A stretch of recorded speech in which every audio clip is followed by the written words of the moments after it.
Michael Johnson, 62 years old, had been retired for almost 3 years. He used to work as a city bus driver, guiding hundreds of people across town every day. Back then, his legs were his greatest allies, steady on the pedals, quick to step down and help passengers, strong enough to handle the long hours of sitting and standing. But on this particular morning, as the first light of dawn crept through the blinds, Michael sat on the edge of his bed and felt a heaviness he could not ignore. The bedroom was quiet except for the low hum of the ceiling fan. From the kitchen came the faint clink of dishes. His wife Carol was already awake and preparing coffee. Michael rubbed his thighs with both hands and muttered to himself, "Feels like I'm carrying bricks." He stretched out his legs, but instead of springing to life, they resisted, stiff and sluggish. "Coffee's ready, slowpoke," Carol called out cheerfully. Michael chuckled, trying to mask his discomfort. He didn't want to worry her, but inside, the truth gnawed at him. Every morning lately, standing up from the bed felt just a little harder. Walking down the hallway took a little more effort. It was as if his legs were quietly reminding him of the years he had carried on his back. He remembered how just a week ago, when his granddaughter Emily visited, she ran to him with her backpack swinging. She begged, "Grandpa, walk me to school." Michael wanted nothing more than to say yes, but after 2 blocks his legs grew so heavy he had to stop and rest. Emily squeezed his hand and said sweetly, "That's okay, Grandpa." Still, the sting of not keeping up lingered. This morning the same thought returned: what if it only gets worse from here? Michael sighed deeply, staring at the sunbeam stretching across the carpet. He didn't want to give in to aging. He didn't want stiff legs to define his days. There had to be something simple, something realistic, that could help him feel strong again. Michael lingered on the edge of the bed, his hands still pressing against his thighs. The thought of another sluggish day weighed on him. He wasn't the type to surrender easily. Years behind the wheel of a city bus had taught him patience and resilience. But he also knew that stubbornness alone wouldn't fix the stiffness in his legs. From the kitchen, the smell of fresh coffee drifted in. Carol appeared at the door with 2 steaming mugs. She placed one on the nightstand and gave him a knowing look. "Rough morning again?" she asked softly. Michael nodded. "Feels like my legs just don't want to cooperate anymore." Carol sat beside him, her hand resting on his shoulder. "Remember what Dr. Harris told you last month. You don't need a gym or fancy equipment. Sometimes it's the small things, the little routines, that make the biggest difference." Her words lingered. Michael thought about the pamphlet the doctor had handed him at his last checkup, the one he had tucked away in the drawer. It mentioned something about circulation, about waking up the muscles before the day truly began. At the time, Michael had dismissed it. He figured it sounded too simple to matter. But now, with his legs feeling like anchors, simple didn't sound so bad. Simple sounded doable. He took a slow sip of coffee, the warmth spreading through his chest. Maybe there was something he could try before even leaving the bed. Something short, practical, and real, a way to remind his legs they still had work to do, still had life in them. Michael set his mug down, a flicker of determination in his eyes. "All right," he murmured. "If there's a trick to get these legs moving, I'm going to find it." Michael leaned back against the headboard, setting his empty coffee mug aside. Carol gave him a half smile, the kind that said, "You finally listened." He stretched his legs out across the bedspread, studying them like they were old tools he hadn't picked up in years. "All right," he muttered, "let's see what you can still do."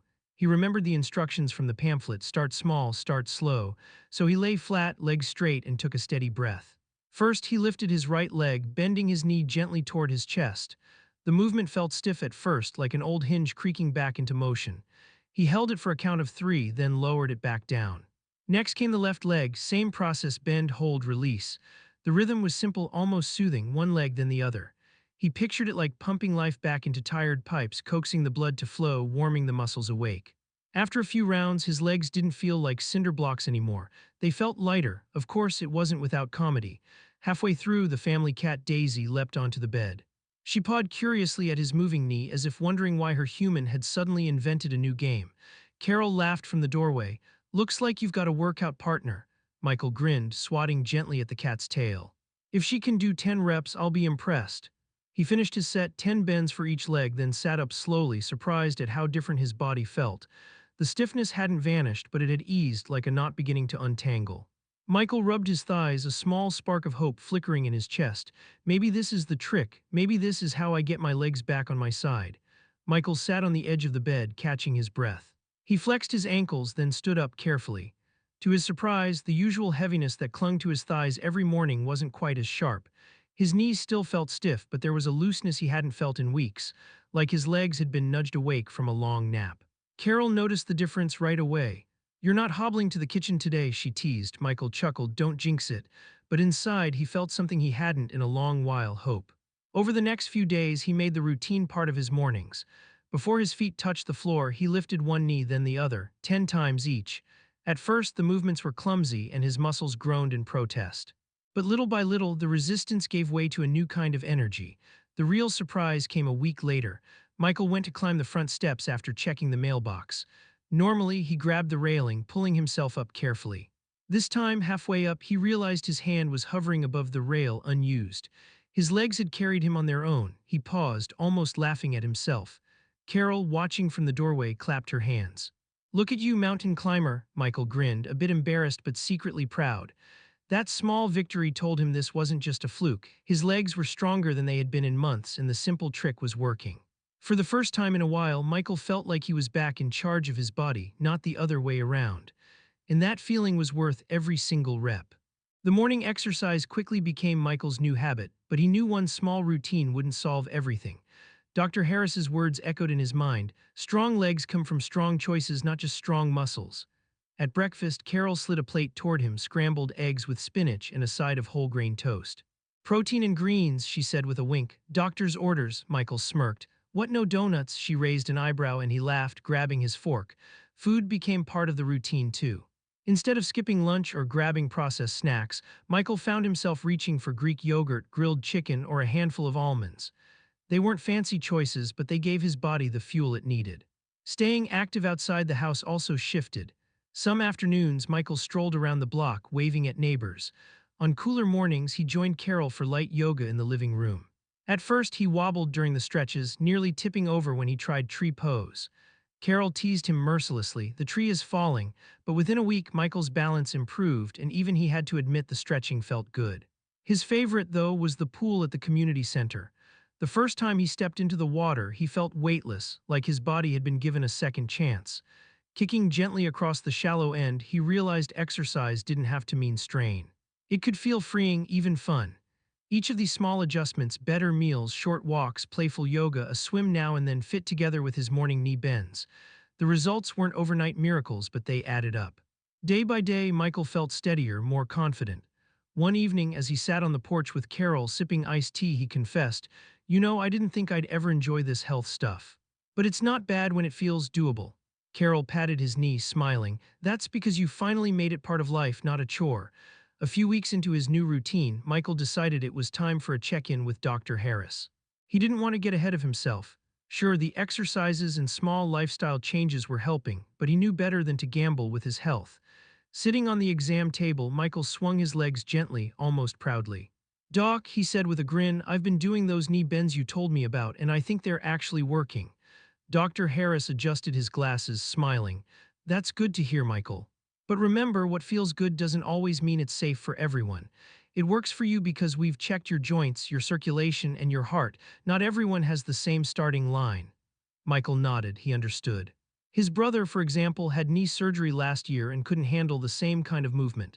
"So you're saying check before you start?" "Exactly," Dr. Harris replied. "Whether it's knee bends, yoga, or swimming, it's always smart to talk it over first. That way we can tailor it to your body's needs. Think of it like tuning up a car before a long road trip. You don't just hit the highway without checking the tires." The analogy made Michael chuckle. "Fair enough, I wouldn't drive a bus with bad brakes either." As the appointment wrapped up, Dr. Harris clapped him on the shoulder. "Keep it up, Michael. Small, safe steps will keep you moving strong." Walking out of the clinic, Michael felt reassured. It wasn't just about the exercise, it was about being mindful, careful, and consistent. The morning trick was working, yes, but the real win was knowing he was on the right path, guided and safe. A few evenings later, Michael sat on the porch with Carol, the summer sun dipping low behind the maples. Their granddaughter Emily was visiting again, bouncing a ball on the walkway. "Come on, Grandpa," she called, "race me to the gate." Michael laughed. A month ago, the thought would have made him wave her off. But now he stood up slowly, rolled his shoulders, and took a few careful steps forward. His legs felt steady, not perfect, not like when he was 40, but strong enough. He jogged, if you could call it that, down the path, Emily squealing with delight. Carol clapped from the porch, her smile wide. At the gate, Michael caught his breath and ruffled Emily's hair.